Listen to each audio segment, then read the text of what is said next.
ದೆವ್ವ ಇತ್ತಂತೆ. ಅದು ಫುಲ್ ಕೂಡಿ ಬಿಟ್ಕೊಂಡಿತ್ತಂತೆ. ಆಮೇಲೆ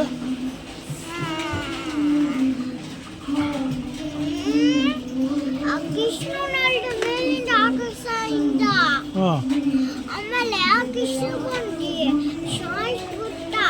ಹೌದಾ? ಅವ್ರ ಅಪ್ಪಮ್ಮ ಬಂದ್ರು. ಆಮೇಲೆ ಅವ್ರ ಅಪ್ಪಮ್ಮನು ಸಾಯಿಸ್ಬಿಟ್ರು. ತಾತಾಜಿ ಬಂದ್ರು. ತಾತಾಜಿನೂ ಸಾಯಿಸ್ಬಿಟ್ರು. ಹೌದಾ? ಆಮೇಲೆ ಆಮೇಲೆ ಹೇಳು, ಫುಲ್ ಹೇಳಮ್ಮ. ಕೃಷ್ಣ ಮೇಲೆ ಹೋಗ್ಬಿಟ್ಟ. ಹೌದಾ? ಇನ್ನ ಇದು ಆಗೋಯ್ತಾ ದೆವ್ವ ಕತೆ? ದೆವ್ವ ಸತ್ತೈತಾ? ಆಮೇಲೆ ಕೃಷ್ಣ ಇನ್ನೊಂದು ದೆವ್ವ ಬಂತು. ಆ ಫ್ರೆಂಡ್ ದೆವ್ವ ನೋಡ್ಬಿಟ್ಟು ಫ್ರೆಂಡ್ ದೆವ್ವನದು? ಹಾಂ. ಫ್ರೆಂಡ್ ದೆವ್ವ ಆಮೇಲೆ ಬಂತು. ಆಮೇಲೆ ಕೃಷ್ಣನ ಸಾಯಿಸ್ಬಿಟ್ಟು.